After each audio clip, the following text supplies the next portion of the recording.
Hey guys, it's Punky Plays. Welcome to a Watcher of Realms video. So I'm gonna go ahead and do some summonings for the limited, and I'm planning on doing some pity swapping for the Van Helsing as well because it's awesome. I definitely want to get Van Helsing, and I can select another champion as well, which I do have a few unowned ones. I don't know which one would be the better one though. I know, I forget what his name is. Vorn is nasty, and I do have Nastia, so he's extra nasty. I don't have Phineas, but there's a Phineas banner going on right now, which I do have legendary summoning crystals, so I plan on using them, and hopefully I can get lucky with a Phineas. I don't have Constance. I don't have... See, Numera would also be really nice. Oh, and I really wanted Airless. I wasn't able to get her. Should I get a Crash? I know Aelin is also a really good healer. There's a lot. I don't have Arrogance, and Arrogance unlocks Lust's Burning attributes, and I do have a few. I think I have his exclusive gear and artifact. So that would be nice. There's a lot of really good options here. I don't have Nesha either. Okay, I think this is what I'm gonna do. I'm gonna go ahead and start summoning from my other shards. Depending on what I get on those, then I'll go ahead and choose a champion here. It'll probably not really help in the choosing process. Either way, I'm gonna start with my special divine summonings though, because I'm possibly gonna get right now I am at 15 since my last legendary, so I am in Mercy, so I should be getting one because I've got 9. It's possible that I can get a Lord Phineas, which would take him out of my unowned. It's also possible I might get another one of my unknowns, or I could just get another dupe. I don't know, but we can just always go ahead and see, right? So let's go ahead and start the summoning. And immediately, okay, let's see what I get. Ooh, a Malric, okay. I actually don't know a whole lot about his kit. He seemed interesting, and I really like his hat. He's a cool wizard for sure. Infernal Esotericist, so just like Lyra. Not bad. And an unknown one, so that gets that taken care of, or that taken out of my unowned. Let's just keep summoning because I've got 8. There's a possibility I can summon a few more, so let's see.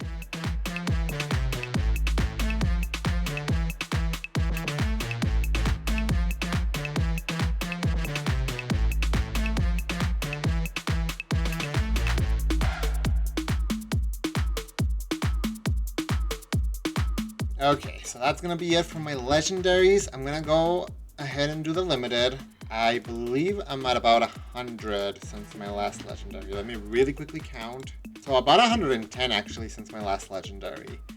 So I'm gonna go ahead and get to 60, so I'll be at 170 if I don't pull a legendary before that, right? And then I'll go ahead and switch over to this and do some pity swapping, I guess. Let's see.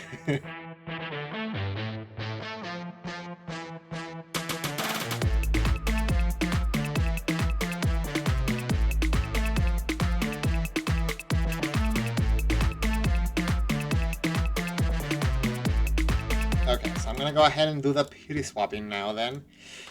Oop, I guess I can claim this while I'm at it.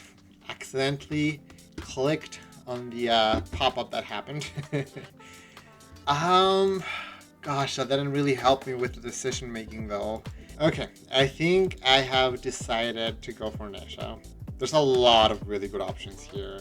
Felice, Draylin, Vorn, Numera, Airless, even like Arrogance, Aelin. I mean, there's a lot of really good, and I didn't even get Phineas, so that wouldn't be bad either. But Nesha's supposed to be like really powerful.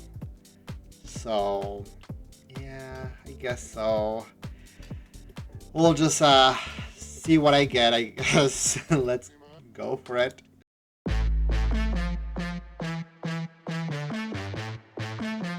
Seems like I'm gonna have to wait right till Mercy, because this should be my 190th pool. There you go. Let's see what I get. Hopefully I get multiple, right? That'd be nice. Ooh, okay. Numera. I mean, one of the other ones I was wanting, so completely fine with that. That's exciting. She is really strong herself, and I've got Nastia, which just makes all poisoners that much grosser. That's exciting. I like that. Okay, well, let's just go ahead then and go into my, I guess, limited summon and continue summoning there. I think once I get to Lady Mina, let me see, because I'm 50 in. Maybe if I don't get a legendary, like by my 190th pool, I might do pity swapping again, because that'll be pretty close, and I've got enough shards. I'm not worried about that. So I think I might go ahead and do pity swapping again if I don't end up going for a legendary within 140 pools. So let's go ahead and do that.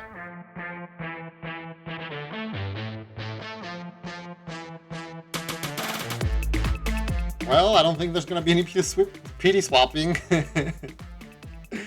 Let's see what I get. Maybe I'll get a Vorn. That's that's great.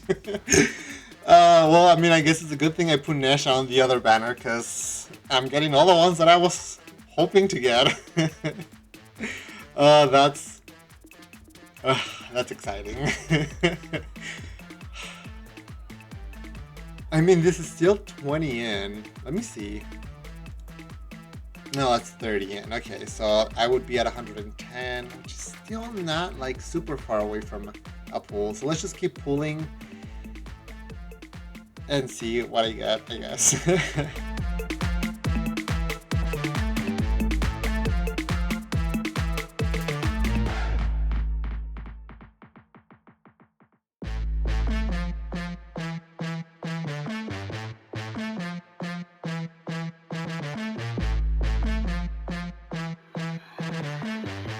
Okay, I was just checking how many I had done pulling. Yeah, there's definitely no pity swapping now. Ooh! Wait, is this? I thought that he was an ancient exclusive. I'm confused. Which one is this one? Oh, I got Lady Mina early? Okay. I mean, I guess that's not bad. I think I want to try and pull multiple copies of her, so... Especially because it seems like she definitely gets better with more awakenings. I mean, who doesn't, right? But yeah, that's, I don't know. It's not bad, I guess, to pull them early, but it's also... It's, gets me torn on how I feel. But either way, I mean, I was going for her, so that's awesome. Let's see if I get anything else. I think I've only gotten one double Lego in a 10 pool. Maybe. Or maybe I'm just thinking of like the extra legendaries. Before I keep summoning, I'm actually just gonna go ahead and really quickly clear up a little bit of this space so that I can, and then that'll also give me more gems. So let me really quickly go ahead and do that, and I'll be right back. Okay, so I was just doing my thing, and I just noticed that I got this perform 10,000 summons reward achievement, which gives me 10 legendary summoning crystals, which is insane. So that's exciting. I'm definitely planning on doing some more legendary summonings with that right now. So Okay, guys, so I'm gonna go ahead and do the more summonings. See, I want to do more summonings in here, but because of the collaboration timing, I'm not sure. I don't know if Van Helsing is available in any other way other than just this. This is lasting for 16 days. So it is possible that this is the only way to get Van Helsing. And since I already got Lady Mina, maybe it is more sensible to summon here to at least get one Van Helsing and then go for, you know, like swap back and forth, I guess. But like I said, I did get some more legendary summoning crystals, so I'm gonna go ahead and start the video with that. Let's see what my luck looks like.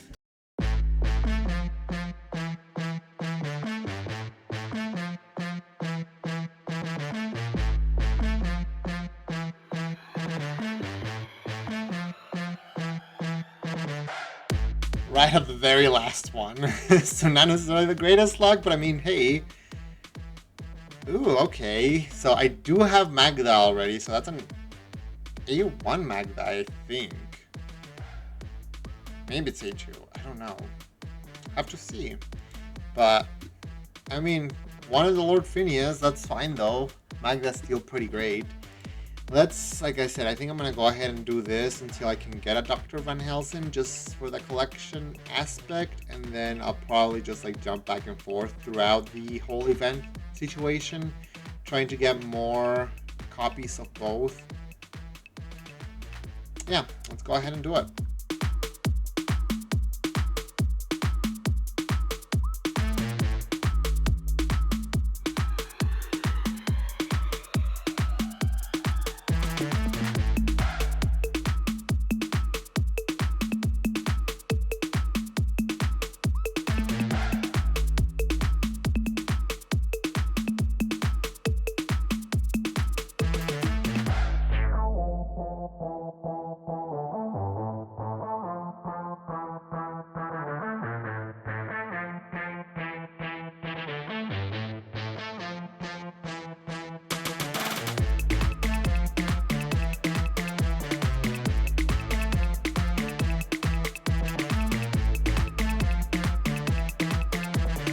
So I wasn't really keeping count, but that was probably right up pity, I want to say.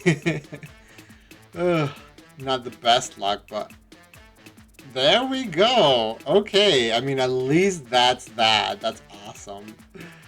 Dr. Van Helsing. Okay. That's exciting.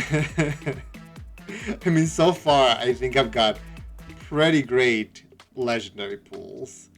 So I can't complain too much, right? Oh, geez. Okay, I'm gonna go ahead and do some of the stuff with the rares again and all that. And then I'll come back and do more summonings on Lady Mina and see if I could get some more. So I'll be right back. Whew, okay, guys, I'm back after a long champion promoting and all that stuff.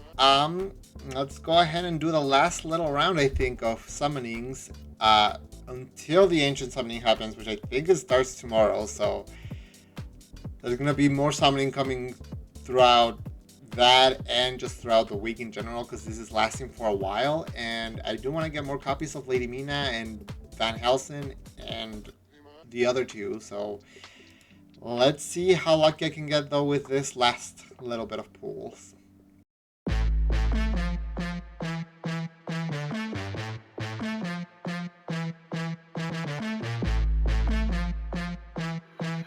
Okay, not bad at all.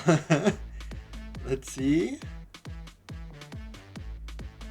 A Fenris. Okay, I already do have Fenris. I think that's an A1 for me. I don't think I've pulled any others. Okay, interesting. Let's just keep pulling on this banner then.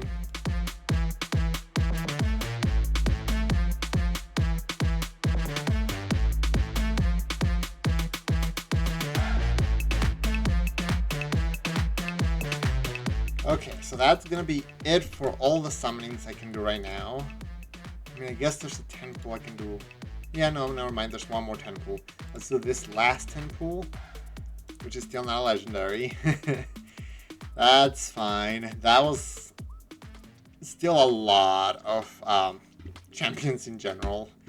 Let me go through this really quickly, and then I'm gonna go ahead and go through the kits of all the legendaries I got. If you have not seen that and you're interested in it, stick around, because we'll go through their kits and their awakenings, and then that'll be it. So I'll be right back. Okay guys, so let's go through their kits. I pulled 7 legendaries apparently, so that's a pretty decent summoning pool right there, and 2 of them were repeats, the rest were all new, so pretty nice. Let's go ahead and go through their kits. I'll start out with Vorn. I was able to promote a few. I need to do some promotion rates and whatnot, but we'll still go through their kits. So Vorn, he is a piercer and esotericist. He is a marksman, and let's see, he does cost 16, so a little bit more expensive, but not terrible, and you know, your normal marksman range. So he does have, let's see, his talent can inflict 2 types of poisons on the target, which lasts 10 seconds. Just the normal poisons. When dealing damage by the basic attack, has a 33% chance to inflict 1 stack of poison, and a 33% chance to inflict a stack of a different poison. And then when poison effects expire from the hero's attacked target, the hero gains 1% attack increase for each stack of poison expired from this target for 15 seconds, up to 20-second increase, or 20% increase. So 20% extra attack, which also just means that the poison are dealing more damage in general. His basic attack deals 120% when fully skilled out damage to one enemy. His ultimate, Unshackled Frenzy, it is 500, so pretty cheap. He starts out with 200, it lasts 25 seconds when fully skilled out. He dispels up to 1 buff from the target, which that's nice. Then basic attack turns into 3 consecutive strikes, dealing 3 instances of 70% damage, which goes up to 90%. That's a lot. It inflicts 2 types of poison on the target. For each stack of poison on the target, increases damage dealt by 1%, up to 30% increase. Not bad at all. I wonder if that damage increase also applies to the poisons. I bet it's just the hits, but I don't know. And then his first passive, Flesh Warp. It's got a 15-second cooldown when skilled out, lasts for 2 seconds, deals 3 instances of 90% damage, and inflicts 2 types of poison on the target. Okay, so every 15 seconds this will happen. For each stack of poison on the target, increases damage dealt to them by 1%, up to 30% increase. Each time successfully inflicting or refreshing poison reduces the skill's cooldown by a second. Each time successfully inflicting or refreshing poison? This feels like it's gonna come back really often, and this is just basically the ultimate. Which is kind of crazy. I don't know, but yeah, that's really bonkers, it seems. And then the second passive, Mind of Hatred, increases damage dealt to shielded targets by 30%, which that goes up to damage dealt to heroes with shields, 50% extra damage. Applies Shield Break, increases damage dealt to shielded targets by 30%. I'm assuming that the level ups go into the normal part and not the Shield Break, but I don't know. To 2 allied fighter units, which that's pretty nice, with the highest attack on the battlefield. On the battlefield, not even in range. That's really nasty. Each time a hero casts the ultimate, permanently gains 10, which goes up to 12? Wait, no. The stacks go up. 10% magic resistance penetration, stacking up to 5 times. So he can ignore 50% of the magic resistance. And the ultimates go by really fast because it's really cheap. And he's an esotericist, so it's even cheaper. I mean, that's crazy. Wow. Okay. And then let's look at his awakenings, I guess. So the first awakening applies shield break to 3 ally fighter units with the highest attack. So it increases that by 1. Awakening 2, extra attack, which is awesome on poisoners. Awakening 3, flesh warp can be cast 2 consecutive times. The number of targets affected by Awaken 1 increases by 1. So he gives 4 fighters the shield break and then does a double casting of the flesh warp, which is basically the ultimate. It's kind of gross. More penetration, and then enemies inflicted with poison deal 25% less damage to the hero. Each time the hero deals damage to a poison target, restores HP. Wow. That's really cool. I definitely would not mind getting some awakenings onto him. I don't know if he has any exclusive gear. I don't think I own any if he does. I don't think so. No. But yeah, he's a great one. Let's go ahead and check out Numera. So her basic attack grants 1 Grimthorn Spike, which, blessed by the Elm, can be launched at enemies to deal damage. Okay. This effect can maintain a maximum of 4 Crimson Spikes at once. When having 4 basic attack, has a 50% chance to launch 1 extra one, dealing 400 damage, inflicting 1 stack of poison, and restoring 40 rage for the hero. And that's a 50%. That's not bad. After 4 attacks, she's gonna be maxed out, and she'll have a 50-50 chance of throwing one of those, but then she keeps getting them back because she's still doing basic attacks. Okay. And then getting rage. That's already pretty nice. Deals 120 damage to one enemy 1 time.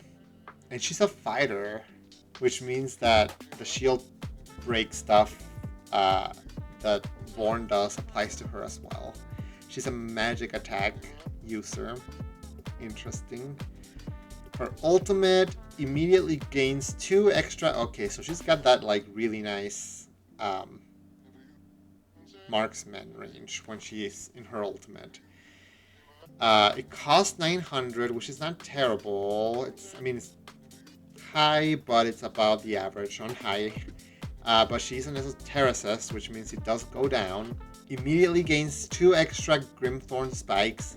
Oh no, it does say a maximum of 4.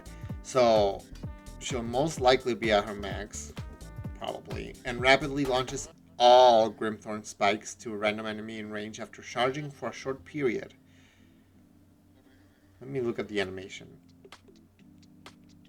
Yeah, it's a very short charge, okay. Each spike dealing 440% damage and inflicting 1 stack of poison each. So you'll get a max of 4 stacks of poison. The damage goes up as well to 520%. So 2080 damage if you've got max spikes. That's pretty great. Wow, okay. I mean, no wonder it's on a longer cooldown because it's pretty strong. Poisonwood Branch, Nature's Wrath. So her ultimate's Grimthorn Spikes additionally inflict stun when at least 4 Grimthorn Spikes hit the same target in a short period. Okay, this is a different part. When at least 4 of them hit the same target in a short period, triggers 1 time of Toxic Surge with 30% damage per stack. The stun duration will go up to a 1.5 second stun, and then the Toxic Surge damage goes up to 50%. The Toxic Surge consumes the poison effects inflicted on the target, dealing a certain amount of magic damage based on the poison stacks consumed, up to 30 stacks. And it would deal 50% damage per stack. So if you're consuming 30 stacks, yeah, no, that's 1,500 damage if you've got max stacks that you can consume. See, and I don't think this second part only cares about the ultimate, because this part, Nature's Wrath, Crimson Thorn Spikes additionally inflict stun. So during the ultimate, she additionally inflicts stun with her spikes. And then when at least 4 spikes hit the same target in a short period, I wonder how short it has to be, she can do this. That's really strong. It's a lot of damage for sure. And then her second passive, Nature's Grasp. Each Grimthorn spike inflicts Grimthorn roots, which deals 30% continuous true damage equal to, or it deals continuous true damage equal to 30% of the caster's attack per second, stacking up to 6 times. Cannot be dispelled. Hold on. So, Grimthorn roots last 6 seconds, but it can stack. That means, if I'm reading this correct, if you're at max stacks, the enemy is taking 180? Because it's 30% of the caster's attack times 6. 180% caster's attack per second true damage? Because that sounds gross. I don't know, but yeah, really, really strong. And then damage reduction, which is a 30% damage reduction, takes effect only on enemies hit.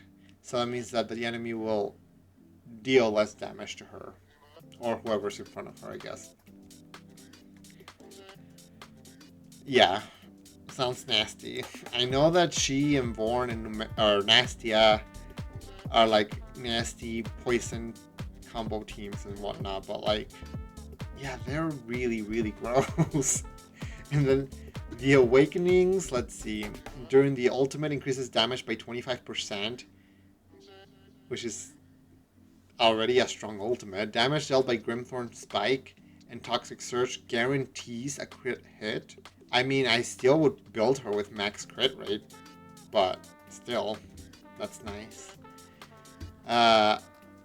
Extra attack, again, great for poisoners. When attacking enemies, ignores 20% magic resistance. Each time Nature's Wrath is cast, this effect increases by an extra 5%, up to an extra 25% increase. And that's the ultimate. So she ignores 20% magic resistance every time, and then every time she casts her ultimate, she gets more. So she ends up being able to ignore 45% of the magic resistance. That sounds gross. Sounds really strong. Okay. Penetration plus 8%. And then at the last one, heals the hero for 20% of the true damage dealt by Grimthorn roots. Yeah, they, her and Vorn just sound very gross and strong. I don't think I have her exclusive. She has one. But, yeah. Okay. Nice. Okay, let's go ahead and look at Fenris, I guess, since I did pull him.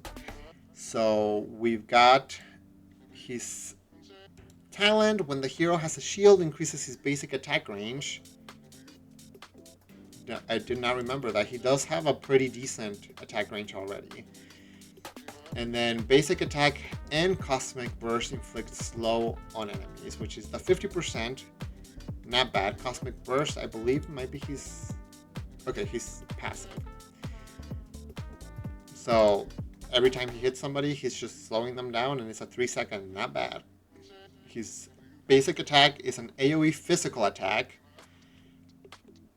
which I'm not sure, because it says it deals 120% damage if you fully skill it out, to up to 5 enemies, prioritizing airborne units. So it does hit 5 enemies, but it doesn't specify on here that it's AoE. So I don't know if it does actual AoE damage, or if it just says AoE because it targets 5. I haven't obviously tested him out in like a lot of places, so I don't know. But yeah, his ultimate has crazy range. It costs 700, which is not bad when fully skilled out. And then it starts out at 500. It lasts 2 seconds. Knockback up to 10 enemies in range with a 2x strength, dealing 800 when fully skilled out AoE damage and inflicting stun on them, which is a 3-second stun. Pretty nice. The hero also gains a shield equal to 50% of max HP for 10 seconds. Which, that's great, because with the shield he gets better range, which I don't know if it's this specific range. It doesn't show, but that's also a pretty nice shield. And the fact that it lasts that long is great. And then his Cosmic Burst, when an enemy lasts 10 seconds. Cooldown, I guess I should say.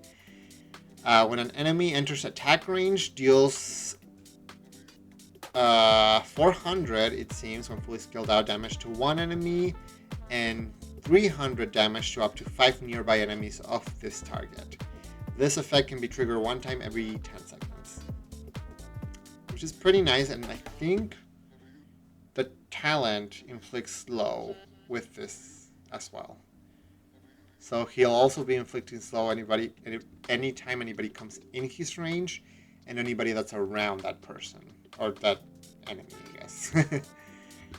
And then Onerous Vow. When an ally on the battlefield has a shield, they gain rage regen, which I'm assuming that also includes himself. For 8 seconds. 10 seconds. When the hero has a shield, the hero... Oh, no, so he additionally gains 1% rage regen per second. Okay. So any ally will gain 1% rage. He himself gains 2% rage with a shield on. Really nice. I wish, because it seems like the only way he himself is getting a shield is with his ultimate. So unless you have somebody else that can shield him, that's about all. The only time he's going to be getting the extra rage, which is fine, because the shield that he gets is a 10 second. But I'm assuming awakenings do affect him. I don't think he has an exclusive. I don't own it, at least. Let's see what his at least first awakening does. Undying Will also grants allies in range a shield equal to 25. So I think that's his ultimate. Equal to 25% of their own max HP. Which also means that he is capable of... By the way, ignore this. I've gotten 2... No, I think I got these 2 normal soul stones from Clan Boss. I got really lucky. I think I got an extra unpolished one from Clan Boss as well. And then I got one from doing my Odyssey. But I have no clue who to put them on. It's really hard. And then I was thinking maybe I'll just save them for the champions that are going on in this event, since they're going to be really hard to awaken otherwise. At least once the event is over, so I'll just see how many champions or how many copies I can get of them. But yeah, I don't know what to do with them if I don't have to use them on the event champions. But anyways, this is pretty good. That means he's giving the shield to everybody else in his range, which is also giving them the rage regen. So that's nice. His A2 reduces his cost, which is awesome. His A3 Cosmic Burst, which I believe that was his first passive, inflicts defense reduction. A 20% defense reduction on enemies. That's really nice. His A3 penetration plus 5%, or A4, and then his A5 increases the damage multiplier of Undying Will by 300%. So just extra damage during his ultimate. Yeah, that is Undying Will. So he doesn't get any other way of getting shields, I guess. But while he's under a shield, his rage is building up faster. And if I was able to get his cost down all the way, it might just be that by the time his shield goes away, he's almost at his next ult. So, not bad. And then he's a northerner, and he's able to give others shield with his ultimate as well. And he's also increasing their rage as well.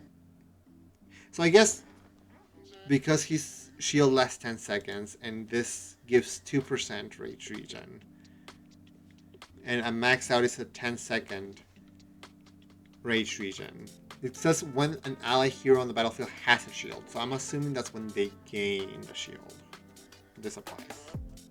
There's a lot of things that I feel like aren't the most clear sometimes on the descriptions, but yeah, either way, if this was maxed out and that's a 10-second shield and this will last for 10 seconds, he'll be getting 20% rage, and then he'll be giving the allies 10% rage because they're getting the rage per second. So again, not bad, but I wish he had other ways of gaining shields, but you know, it's fine. It still makes it faster to get to his ultimate. Not bad. Okay, let's get to the next one, which I guess will be Malric. Let's really quickly check his skills. Again, I have not checked his skills super in depth since I didn't have him before. The hero gains 20% damage increase. Just in general. Okay. Grants Wizard's Rune, which increases attack, defense, and HP of the rune bearer by 15%. It can stack with other effects. Okay. To the hero with the highest attacking range. I wonder if that could be himself. This effect can only be triggered one time per deployment. So it's almost like the Invigoration and Wings of Grace gear sets, right? In a way. Except those don't give it to the ally with the highest attacking range. It just kind of gives it to a random. Unless you put them only in range of a specific champion that you want to get the buff. Let's see. When Wizard's Rune is granted to an allied platform hero, his initial fire form will be replaced with frost form. So he's got two forms. Fire form, initial form, specializing in single target magic damage. And then frost form reduces damage by 25% and converts all attacks to AoE damage. Interesting. So he can be either an AoE or a single target damage dealer? I'm wondering if his ultimate just switches forms then. His basic attack deals 100% damage one time to one enemy in range. And that goes up to 120, obviously. The ultimate, during the ultimate, increases the hero's attack by 30%. It's a 700 cost. He is an Esotericist and Infernal. It starts out at 400, and then it lasts for 20 seconds when fully maxed out, or skilled out. During this time, transforms the hero's basic attack into Fireball or Blizzard. So, maybe the form is permanent. So the Fireball deals 80% damage to one enemy in range 3 times and inflicts burning. And it goes up, both of them go up by 10%, or by 20% total. So 100% damage to one enemy in range 3 times and inflicts burning. That's pretty great, and again, it increases his attack as well for the duration. And then the Blizzard deals 120, which goes up to 140 AoE damage one time to up to 5 enemies in range and inflicts Winter's Bite. Interesting. So there's the burning. I wonder if it has the Winter's Bite or the winter form. Doesn't look like it. It just looks like it's showing the Fireball version. Interesting. Yeah, I don't think there's a way to like switch the animation. His first passive, Elemental Covenant. While in the same form... So is he able to switch? I don't know. Every 5 basic attacks trigger Fire Blast, which deals... So it just goes for both of them. 400 damage one time to one enemy in range and inflicts burning. every 5 attacks, okay. Or Ice Storm, which deals up to 55% AoE damage one time per second to the target and 5 surrounding enemies for 5 seconds with a 50% chance to inflict Winter's Bite. Interesting. The second passive, when casting the ultimate, Rune Mastery, restores 10% rage for hero, which that goes 20% for heroes granted with Wizard's Rune. Malric permanently gains 6, which goes up to 10% attack up to 3 times for each battle. For each battle? If no one is granted with runes, restores an extra. Does this go up as well? 10% rage from Malric that goes up to 20? I don't know.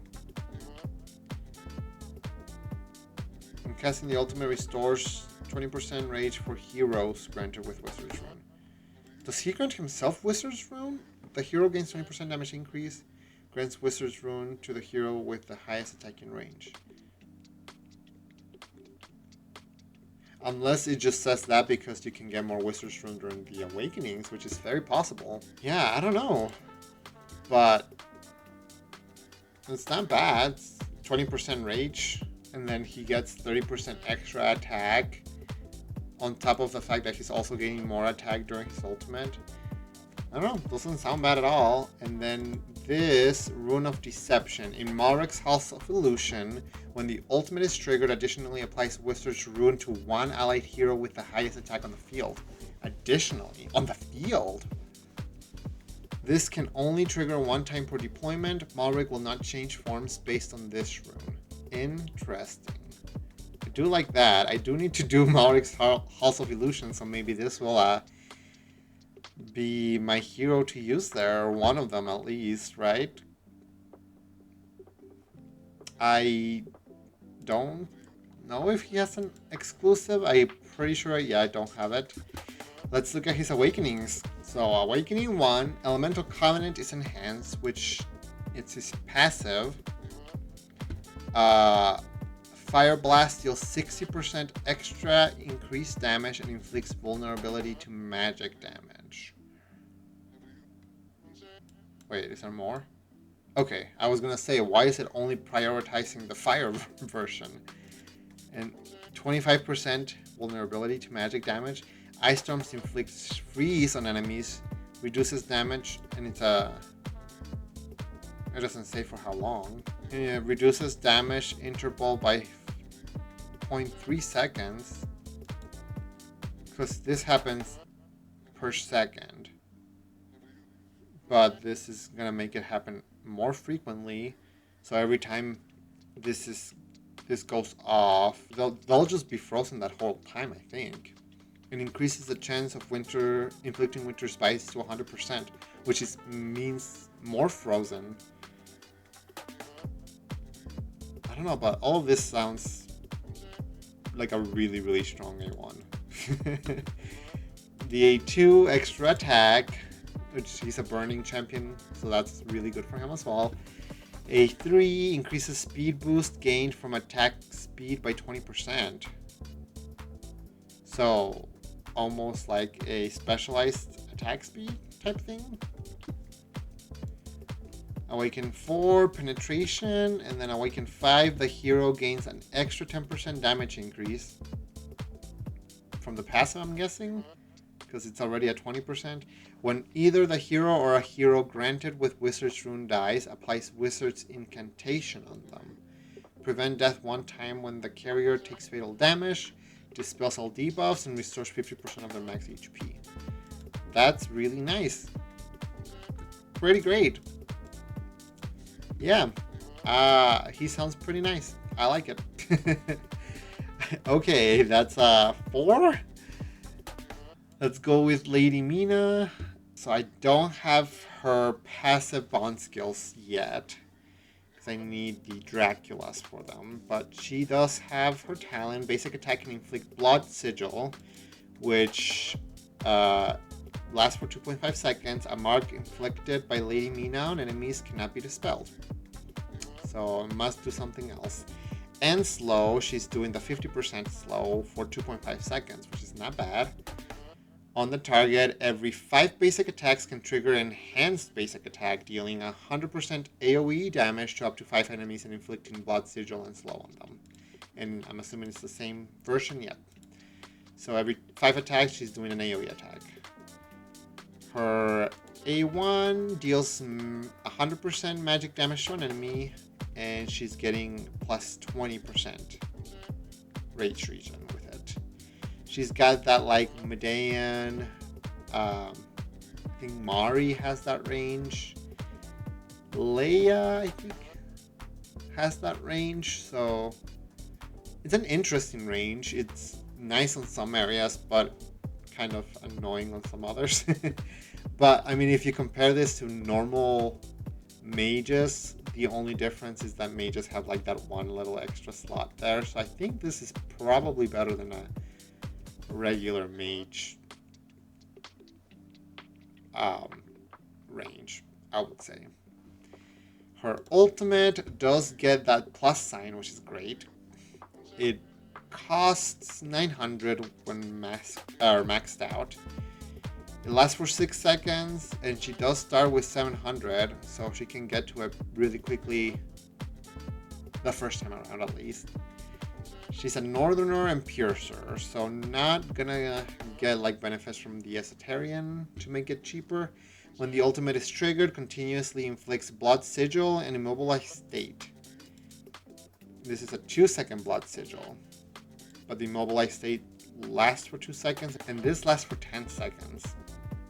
On up to 10 targets in range, Lady Mina then transforms into Phantom Count Dracula, dealing 220% piercing physical damage one time to 5 targets every 2 seconds.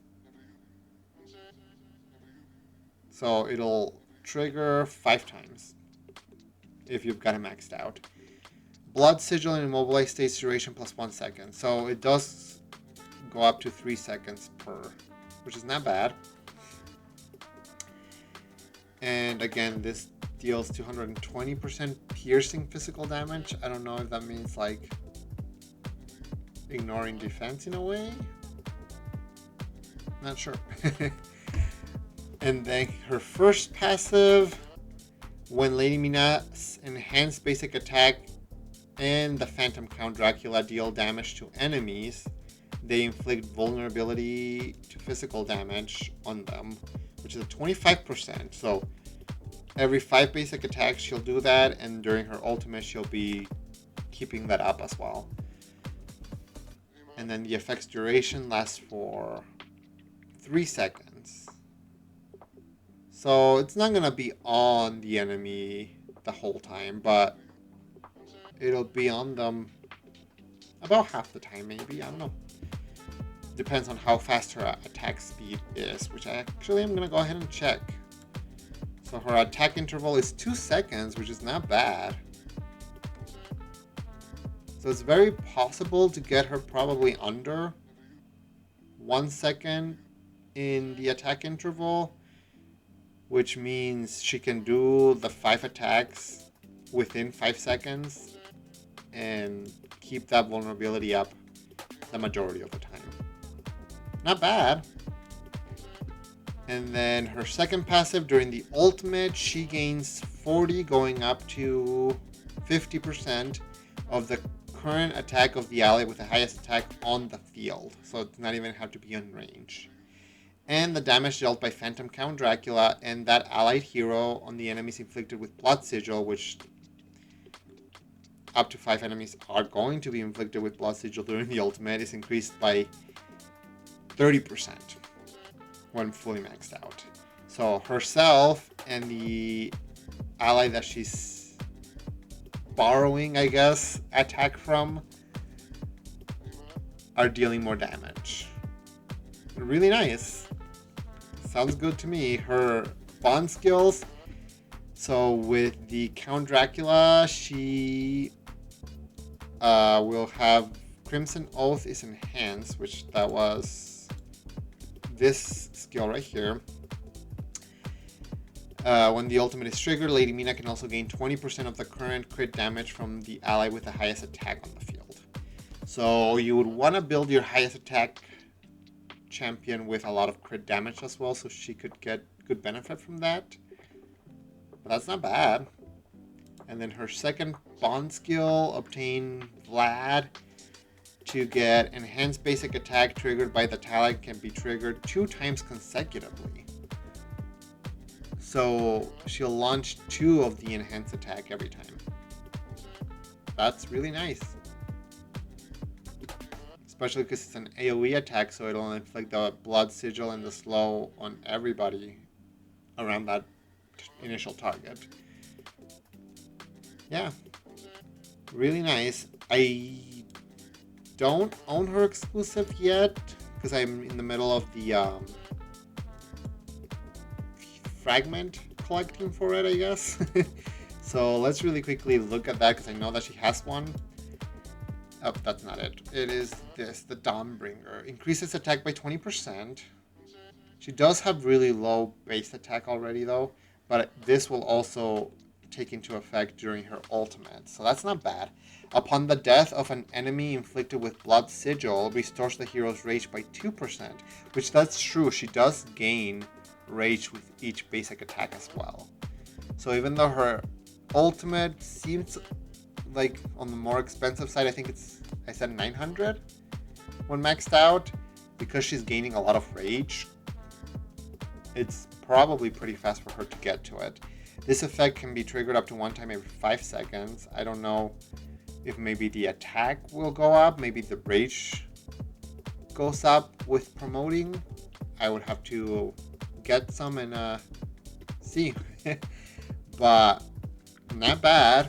And then her awakenings, awakening 1.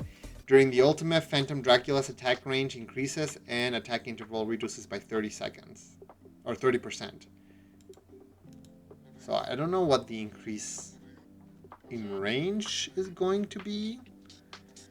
But right now she's attacking 1 time every 2 seconds. If it goes down by 30%, I think it would be like 1.3 seconds, a little over 1.3 seconds. So I want to say that means that she's going to be attacking like 7 times during the ultimate instead of 5. Which is, 2 more hits. Not bad. Yeah, I would have to see how that looks. Her cost goes down? How expensive is she? She's a mage that can... Actually, she's pretty cheap. So she'd be even cheaper than that. That's not bad. Interesting. Awakening 3, basic attack hits 3 targets, which is awesome, simultaneously. When a basic... I still think she would get the same amount of rage, though. I don't think she'll get rage per hit. When a basic attack deals damage to enemies, it restores HP equal to 2% of max HP to the hero. That's pretty nice as well. Her awakening 4, rage regen plus 2. And then her last awakening, when enemies inflicted with Blood Sigil die, they provide energy to Lady Mina. Each stack of energy increases Lady Mina's attack by 4%, up to 20% increase. So she gets maxed out with 5 enemies killed. 20% increase doesn't sound crazy, again, because she does have very low base stats, but that's going to be very significant once she's on her ultimate, because I'm assuming it gets added to the borrowed attack as well. Yeah, I don't know. I've heard a lot of other players kind of say that she's not that great, but to me she does not sound bad at all. She sounds pretty good, so I don't know. I would have to test her out and see, but personally I think she's fine. She seems pretty good. I mean, if she gets a buff, I wouldn't complain either, but she seems pretty good. Let's go at Magda next. So where do I have her actually? Here she is. So her skills, when an ally at dice in range, crit damage increases by 70% for 12 seconds. Actually did not recall that part of her kit. I wonder if that includes like recalling an ally or if only when they die. Because if that's the case, I guess I was gonna say maybe like summons would work well, but I don't know if summons count towards that as well, because if they do, that's really good. If not, then you're just gonna have to have allies that die in front of her, like Cerberus or something maybe. Her basic attack, she deals 120 AoE damage to up to 5 enemies in range. Then her ultimate costs 900. Each attack, it lasts for 30 seconds. Each attack lands 3 strikes. It's got like this interesting 6 squares ahead of her range. And then lasts for 30 seconds with each strike dealing 160 AoE damage. I thought it was part of the ultimate, but I guess it must be a passive that does the pushback. So we'll get to that here. Electric Torrent, the hero, adjacent allies and allies within attack range gain penetration increase, which is a 15% defense and magic resistance penetration increase. Pretty nice. And damage increase, which is a 20% damage increase. Her and adjacent allies, which I'm assuming by adjacent it means like all around her square. Not bad at all. And then Deadly Thrust, her second passive upon triggering talent or ultimate. Basic attack knocks back enemies lasting for 10 seconds. So upon triggering them, it starts knocking back. It lasts a lot longer than I thought, because it can last up to 10 seconds. And the fact that it triggers during her talent, which again, I don't know how frequently it's going to trigger, because it depends on whether recalling an ally triggers it, or if a summon dice, it might trigger, because those would make this a really, really nice talent. Let's see. I mean, a simple kit for the most part, but she's really good. Awakenings. Okay, so I did have her awaken 1 already. So when deployed, immediately restores 5 cost. Did not recall that at all either. Her awakening 2 must be attack. That's not bad. That just means more damage coming out of her.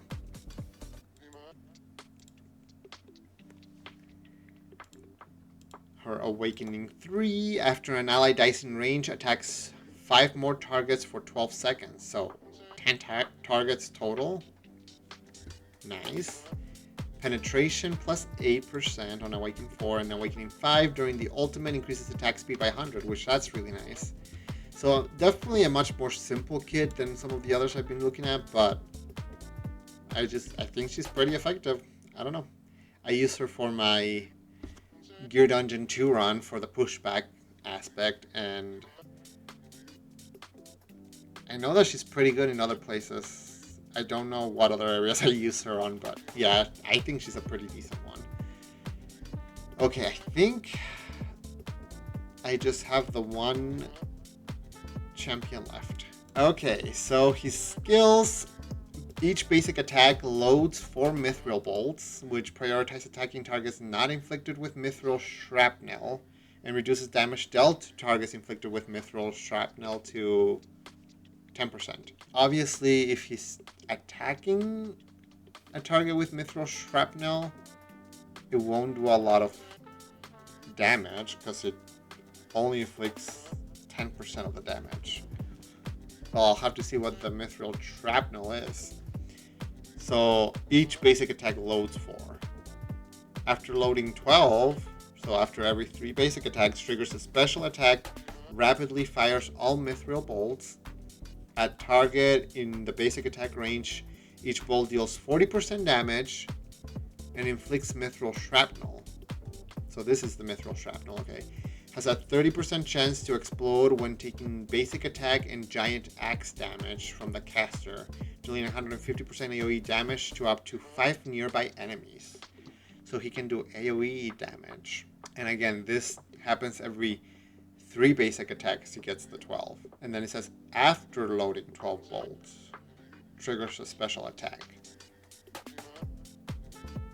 I don't think that means that he needs to do 4 basic attacks. I think that means immediately after the 3rd basic attack, this will trigger. So that sounds pretty nice. And then enemies carrying mithril shrapnel will be inflicted with vulnerability to physical damage. And this lasts for 5 seconds, so it's very likely that you're just gonna keep that up the entire time. And then it says the mithril bolts deal 10% damage to enemies already inflicted with mithril shrapnel. So that means that against them, it's only gonna be dealing 4% damage. And it is 12 bolts, so normally that deals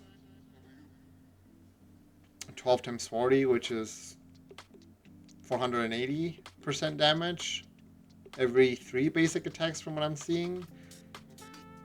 And then if they already have the mithril shrapnel, then it deals 40% damage, or 48% damage. But I mean, that just keeps the vulnerability to physical damage up, which is still pretty great. Wow, that was a lot, and that was just a talent. So basic attack deals 120% damage to up to 5 enemy units. His ultimate, it costs 900. He is a Piercer Infernal. That's nice because Infernals don't have a whole lot of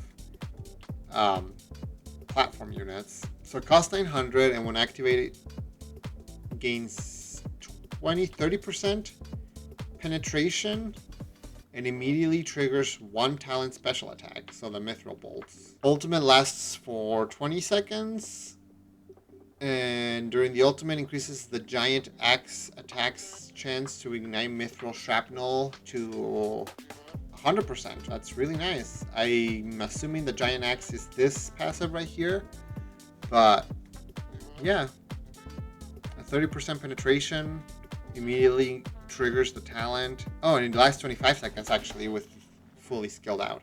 During the 25 seconds, he's igniting the mithril shrapnels every time he hits with the axe, which, let's look at that. Keen Insight passive. After each talent special attack is triggered, an additional 1 giant axe attack is triggered, dealing 400% AoE damage to up to 8 enemies around the farthest targeting range, and that goes up to 600. So if it is every 3 basic attacks, not only the talent triggers, it inflicts a lot of damage to a single target, and then this triggers, inflicting a lot of damage to the enemy that's furthest away and dealing AoE damage as well. So basically there's like 2 instances of big damage every 3 basic attacks, maybe 4, but like that's a lot. To up to 8 enemies around the furthest enemy in range. Yeah, that sounds strong. And then Flame and Fury, giant axe attacks execute enemies with HP below 20%, excluding elites and bosses, which is normal. Killing an enemy with giant axe attacks and mithril shrapnel blast damage restores 40% rage to the hero, which goes up to 50%, or not 50%, 50 rage. So every time he kills an enemy with the axe and with the mithril shrapnel, he is restoring rage. And that's a lot of rage. So he can get to his ultimate pretty frequently. Has a 30% chance to explode when taking basic attack, and giant axe damage from the caster. So once they have the mithril shrapnel, every basic attack will also have a chance to trigger the explosion. The giant axe itself though, so it can almost, there's a chance to just immediately ignite it as the giant axe triggers from this 18 insight. And then during the ultimate, it's just always going to be immediately triggering.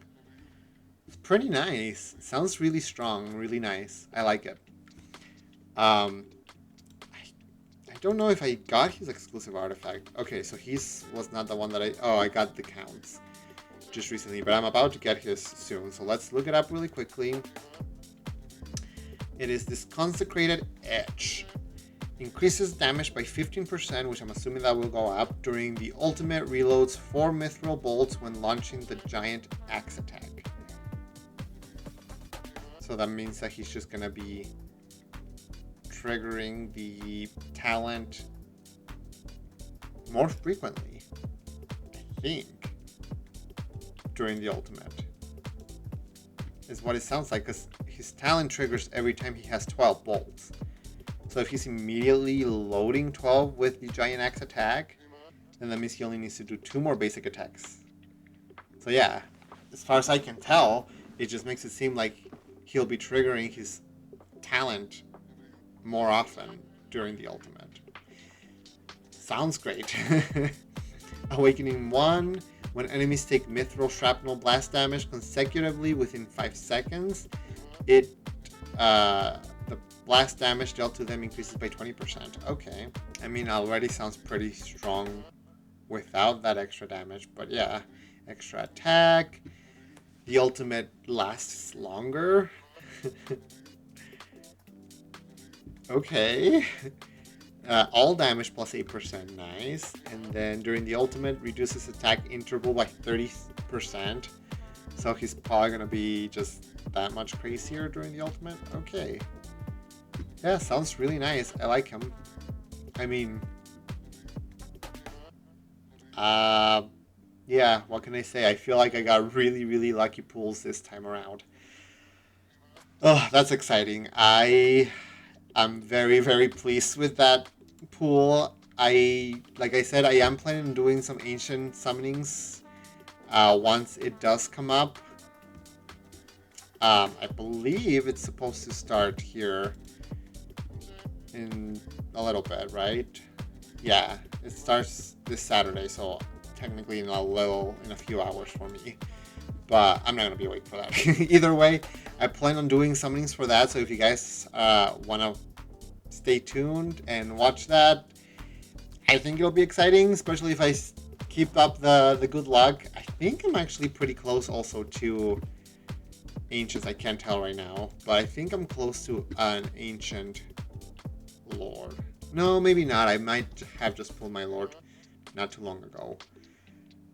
But I do want to say I have a decent amount of Ancients, maybe. 35. I mean, not bad. So, and I definitely want to try and pull for Dracula. If not, to at least, have the bond skills and stuff. But no, for sure, he seems pretty good, and I don't want to miss out before the event goes away. So, I hope you guys look forward to seeing that video. I do plan again on doing more summonings in general while this event is going on, because I want to try and get some more copies of each champion. But I'll probably wait until I save up a few more shards before I go ahead and do more summonings, because both of these are lasting for the full 16 days, which also means that I can get Neja throughout the whole time. Not bad.